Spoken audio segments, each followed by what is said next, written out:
जगन्नाथ जी की कथा अत्यंत पवित्र और भक्तिपूर्ण है। भगवान जगन्नाथ जी का मुख्य मंदिर ओडिशा के पुरी में स्थित है, जो 4 धामों में से एक है। भगवान जगन्नाथ, उनके भाई बलभद्र और बहन सुभद्रा की प्रतिमाएं इस मंदिर में प्रतिष्ठित है। प्राचीन काल में एक राजा थे जिनका नाम इंद्रद्युम्न था।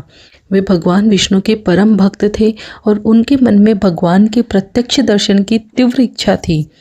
एक दिन उन्हें मालूम हुआ कि नीलांचल में भगवान नील माधव के रूप में विराजमान है। राजा ने अपने पुजारी विद्यापति को नील माधव के दर्शन के लिए भेजा। विद्यापति को वन में शबर जाति के मुखिया विश्ववसु के घर आश्रय मिला। विश्ववसु प्रतिदिन नील माधव की पूजा करते थे। विद्यापति ने उनसे भगवान के दर्शन की प्रार्थना की, लेकिन विश्ववसु ने मना कर दिया।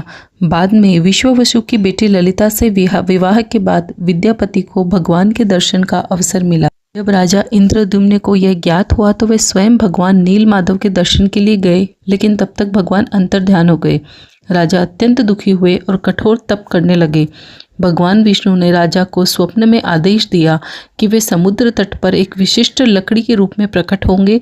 उसी से भगवान की मूर्तियों का निर्माण करना होगा।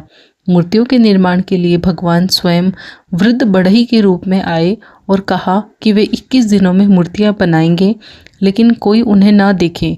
15 दिनों के बाद जब कोई आवाज़ ना आई तो रानी की चिंता के कारण राजा ने द्वार खोल दिया। अंदर उन्होंने अधूरी मूर्तियां देखी, भगवान जगन्नाथ, बलभद्र और सुभद्रा की, जिनके हाथ पैर अधूरे थे। भगवान की यह अधूरी मूर्तियां ही भगवान जगन्नाथ के रूप में प्रसिद्ध हुई। तभी से भगवान जगन्नाथ, बलभद्र और सुभद्रा की पूजा होती है और हर वर्ष पुरी में भव्य रथ यात्रा का आयोजन होता है। रथ यात्रा का पर्व भगवान जगन्नाथ के सबसे प्रमुख उत्सवों में से एक है, जिसमें तीनों भाई बहन भव्य रथों में बैठकर गुंडीचा मंदिर तक यात्रा करते हैं।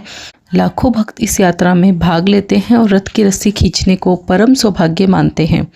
जगन्नाथपुरी धाम को धरती का वैकुंठ कहा जाता है। ऐसे हमारे प्यारे जगन्नाथ जी की अन्य कथाओं को श्रवण करने के लिए हमारे चैनल से जुड़े रहिए। और अगर आपने अभी तक हमारे चैनल को सब्सक्राइब नहीं किया है तो सब्सक्राइब भी कर लीजिए और बेल आइकन भी प्रेस कर दीजिए। हरे कृष्णा।